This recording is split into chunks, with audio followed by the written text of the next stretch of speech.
Atau ada hal lainnya yang masih belum dijelaskan oleh Ode Sensei sampai saat ini? Selain itu, informasi menarik yang kita dapatkan juga ketika Bungo mengatakan kepada Loki, jika Loki mau bergabung menjadi bagian dari kesatria suci, maka Loki akan mendapatkan kekuatan regenerasi, seolah menjadi sebuah petunjuk. Jika kekuatan regenerasi tersebut bukan berasal dari kekuatan buah iblis. Yap, seperti yang kita tahu ya bosku, masing-masing kesatria suci ini memiliki kekuatan buah iblis serta tipe buah iblis yang berbeda. Artinya masing-masing buah iblis tersebut tidak mungkin memiliki kekuatan atau ability yang sama. Dengan kata lain, kemungkinan besar kekuatan regenerasi tersebut berasal dari im sama, sehingga Lini bisa menjadi sebuah petunjuk. Jika para kesatria suci pun telah mengetahui sosok yang sama. Setelah itu, cerita lalu beralih dan membawa kita ke sebuah kerajaan yang ada di dunia baru. Nah, seperti yang Mimin bahas di beberapa video sebelumnya, organisasi Revolusioner Army yang telah melakukan pergerakan mereka ke beberapa kerajaan untuk merebut kerajaan tersebut pun diperlihatkan telah berhasil menjalankan misi tersebut tanpa hambatan sedikit pun. Bahkan di momen ini juga, dalam sebuah kolase, kita bisa melihat para raja yang telah babak belur dihajar oleh organisasi Revolusioner Army. Menariknya tepat di momen ini juga, kita bisa melihat Monkey D. Dragon yang tampak berdiri gagah sambil melihat para rakyat di kerajaan tersebut yang bersorak-sorai di mana mereka semua tampak bahagia ketika mereka melihat raja mereka yang lengser dari tahtanya. Ya, tentunya kalian semua para fan One Piece tahu betul, setiap kerajaan yang berafiliasi dengan pemerintah dunia justru akan menimbulkan penderitaan bagi rakyatnya. Karena pemerintah dunia selalu mewajibkan setiap kerajaan yang berafiliasi dengan pemerintah dunia harus mengirimkan emas surga, atau bisa dibilang pajak dalam dunia nyata. Bahkan yang lebih gilanya lagi, bukan hanya sekedar pajak yang harus mereka berikan kepada pemerintah dunia, melainkan seperti makanan, hasil tambang, dan kekayaan alam yang ada di setiap kerajaan tersebut. Itu sebabnya hal inilah yang sangat dibenci oleh Dragon. Meskipun kerajaan tersebut sangat kaya, namun rakyatnya justru sangat sengsara. Nah, setelah kita diperlihatkan organisasi Revolusioner Army yang merebut kerajaan-kerajaan yang berafiliasi dengan pemerintah dunia, kita pun kemudian diperlihatkan sebuah percakapan dari sang narator yang mengatakan saat ini organisasi Revolusioner Army yang dipimpin oleh Monkey D. Dragon telah berhasil merebut kekuasaan dari berbagai kerajaan yang ada di dunia One Piece, dan total kerajaan yang telah berhasil mereka rebut sebanyak 16 kerajaan. Sin pun kemudian berganti dan membawa kita ke Pulau Ea, tempat di mana Vegapunk Yop berada.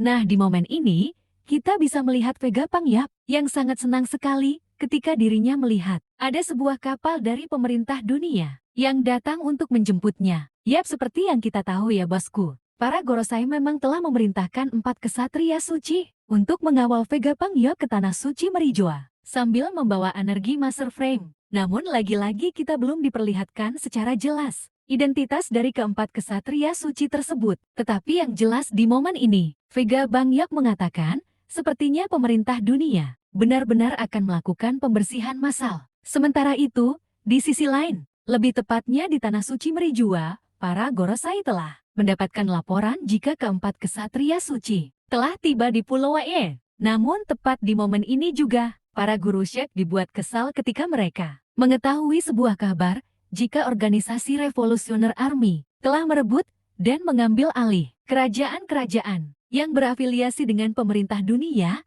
Bahkan, guru sains Yuro kemudian mengatakan kepada Samrak yang berada di ruang otoritas untuk segera menyelesaikan misi mereka di Pulau Albaf. Di sisi lain, guru Semars juga menegaskan sudah tidak ada waktu lagi bagi kesatria suci untuk bermain-main di Pulau Arbaf. Guru Sawarkuri yang juga mendengar hal itu pun kemudian menanggapi, jika Pangeran Loki menolak tawaran tersebut, kesatria suci boleh melakukan apapun dengan Pulau Albe. Boleh melakukan apapun dengan Pulau Albaf. Mendengar hal tersebut, Samrak lalu mengatakan, jika sebentar lagi dia akan segera menyelesaikan misinya tersebut. Samrak juga menegaskan, bukan hal yang sulit baginya untuk menghadapi organisasi Revolusioner Army. Yap, tentunya ini sangat menarik ya bosku. Samrak yang sangat percaya diri menghadapi organisasi Revolusioner Army seolah menjelaskan jika kekuatan Samrak sebagai pemimpin dari kesatria suci tidak bisa diremehkan begitu saja. Setelah itu, di akhir chapter, Sing pun kemudian berganti dan membawa kita kembali ke Pulau Elbaf, tempat di mana kelompok dari Luffy berada. Yap, di momen ini Luffy mulai menyadari untuk menghadapi pengguna kekuatan regenerasi. Dia tidak bisa hanya mengandalkan kekuatan Gear 5-nya saja, tetapi dia harus mengkombinasikan berbagai serangan dengan kekuatan Busosoku Haki dan Hosoku Haki tingkat tinggi.